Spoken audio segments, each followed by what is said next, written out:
టీటీఎన్ ప్రేక్షకులకు స్వాగతం. భువనగిరి సిపిఎం అభ్యర్థి అంటే భువనగిరి పార్లమెంట్ నియోజకవర్గ సిపిఎం పార్టీ అభ్యర్థి ఇటు కొన్ని నిమిషాల క్రితం ప్రకటన జరిగింది. సిపిఎం రాష్ట్ర నాయకత్వం వారు మనతో ఉన్నారు. వారితో ఆ నియోజకవర్గ సమస్యలు గాని అట్లాగే నియోజకవర్గ నేపథ్యం చరిత్ర గురించి తెలుసుకుందాం. నమస్కారం గారు. మొట్టమొదటిసారిగా మీకు సిపిఎం పార్టీ క్యాండిడేట్ గా నియోజకవర్గ పార్లమెంట్ నియోజకవర్గ అభ్యర్థిగా ప్రకటిస్తున్నందుకు అభినందన తెలియజేస్తూ మీ విజయాన్ని కాంక్షిస్తూ ఇప్పుడు భువనగిరి నియోజకవర్గ చారిత్రక నేపథ్యం ఏంటంటే నకరేకెల్ ఉంది, తుంగతుర్తి ఉంది, ఆలేరు గాని ఇట్లాగా చారిత్రక నేపథ్యం ఏమిటి? భువనగిరి ప్రాంతము ఒక్క భువనగిరి జిల్లానే కాకుండా భువనగిరి నియోజకవర్గంలో ఉన్నటువంటి 7 అసెంబ్లీ నియోజకవర్గాలు కూడా చాలా చారిత్రాత్మకమైనటువంటి పాత్ర పోషించినటువంటి ప్రాంతాలవి. ప్రధానంగా తెలంగాణ సాయుధ రైతాంగ పోరాట ఉద్యమ కాలంలో అక్కడ జరిగినటువంటి ప్రతి ఉద్యమము వందలాది మంది కార్యకర్తల్ని తయారు చేసింది, అనేక మంది నాయకుల్ని తయారు చేసింది. ప్రధానంగా భువనగిరిలో రావినారాయణ రెడ్డి గారు, అలాగే ఆరుట్ల రామచంద్రారెడ్డి గారు, అలాగే దుంపల మల్లారెడ్డి గారు, కాచం కృష్ణమూర్తి గారు అనేక మందిని ఆ ఉద్యమం తయారు చేసినటువంటి ప్రాంతం.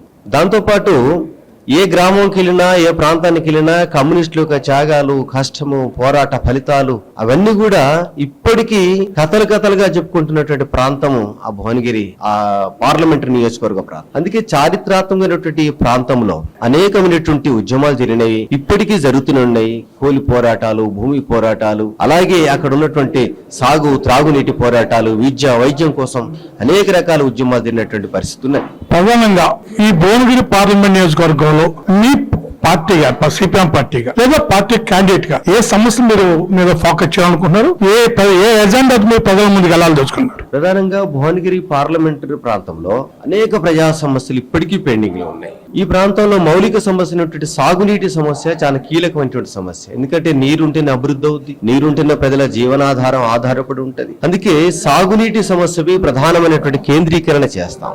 దాంతో పాటు ఈ ప్రాంతాన్ని ప్రజల జీవనాన్ని హరిస్తున్నటువంటి మూసీ కాలుష్యంపై పెద్ద ఎత్తున ఉద్యమాలు చేశాం. అలాగే రేపు పార్లమెంట్ లో కూడా సిపిఎం పార్టీ అభ్యర్థిని గెలిపిస్తే పార్లమెంట్ ని వేదికగా చేసుకుని మూసీ ప్రక్షాళన విషయంలో, మూసీ శుద్ధీకరణ విషయంలో అనేక పోరాటాలు చేయడానికి సిద్ధంగా ఉన్నాం. దాంతో పాటు విద్యాపరంగా, వైద్యపరంగా ఈ ప్రాంతం వెనకబడి ఉన్నది. మీకు తెలుసు, బీబీ నగర్ లో ఎయిమ్స్ ఏర్పాటు చేశారు. ఇప్పటికీ 2 ఏళ్లు పూర్తయింది.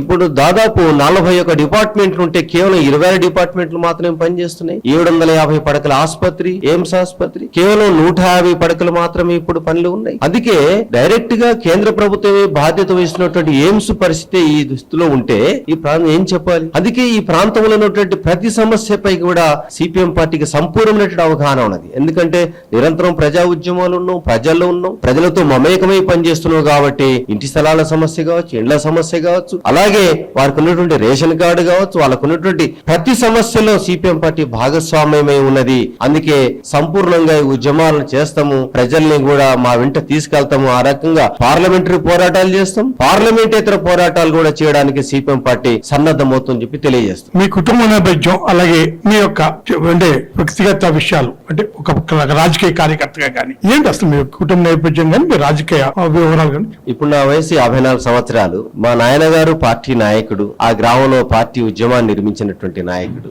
ఆ రోజుల్లో కరువు వచ్చినప్పుడు, జొన్నల లారీలు దోసినప్పుడు మా నాయనగారు పాత్ర కీలకంగా ఉండి పేదలందరికీ జొన్నలు పంపిణీ చేసి ఆ రకంగా అరెస్ట్ అయి రామన్నపేట పోలీస్ స్టేషన్ లో 4 రోజులు పోలీసులతో చిత్రహింసలు అనుభవించినటువంటి నాయకుడు మా నాయనగారు.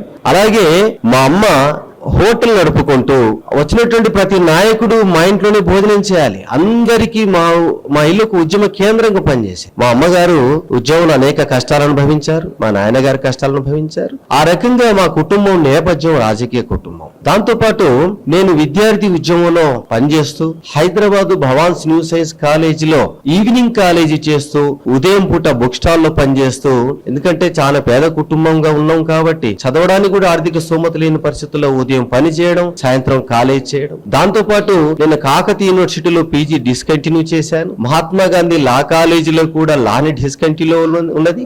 అందుకే ఉద్యమాలు పెరుగుతున్నా ఒకటి నేను చదువుపై దృష్టి పెట్టడం అనేటువంటిది సాధ్యం కాలేదు. దాంతో పాటు నేను 1991లో నా గ్రాడ్యుయేషన్ పూర్తి అయిన వెంటనే 92లో సాక్షరతా ఉద్యమంలో పనిచేశాను. అప్పుడు ఉమ్మడి నల్గొండ జిల్లా కలెక్టర్ నరసింహారావు గారు ఉన్నప్పుడు వారి సారథ్యంలో మేము 12 మంది జిల్లా కోర్ డైరెక్టర్లు ఉన్నాం. నేను ఆ ప్రాంతంలో చదువు వెలుగు వాలంటీర్గా చేస్తూ సాక్షరతా ఉద్యమాన్ని నడపడం జరిగింది. దాంతోపాటు యువజన ఉద్యమంలో కూడా లంచం ఇవ్వద్దు, లంచం అడగొద్దు అని చెప్పని అవినీతి వ్యతిరేకంగా పెద్ద ఎత్తున ఉద్యమాలు చేశాం. దాంతోపాటు సాంస్కృతిక కార్యకర్తగా గ్రామ గ్రామన వీధి నాటికలు, నాటకాలు వేసి, పల్లె శుద్ధులు వేసి ప్రజల్ని చైతన్యవంతం చేసినటువంటి పరిస్థితులు. అది ఆ రకంగా దాదాపు 35 సంవత్సరాలు నేను పార్టీలో కొనసాగబట్టి 1988లో నేను పార్టీ సభ్యుడనయ్యాను. ఇప్పటికీ 35 ఏళ్ళు. 32 సంవత్సరాలు నేను క్రియాశీల కార్యకర్తగా పనిచేస్తున్నాను. 1992 నుండి హోల్ టైమర్ గా పనిచేస్తున్నాను. నాకు ఇతర ఆస్తులు ఏమి లేవు. చాలా నిరుపేద కుటుంబం. కేవలం 11 గుంటల వ్యవసాయ భూమి, ఒక ఇల్లు, మాకు అక్కడ ఉన్నటువంటి 3 మడిగలు. ఆ రకంగా మా సొంత గ్రామం రావణపేట మండలం మునిపంపుల. నేను 1995లో 25 సంవత్సరాల వయసులో నా గ్రామ ప్రజలను అందరూ ఆశీర్వదించి 25 సంవత్సరాల వయసులో నన్ను సర్పంచ్గా 370 ఓట్ల అద్భుతమైనటువంటి మెజార్టీతో గెలిపించారు.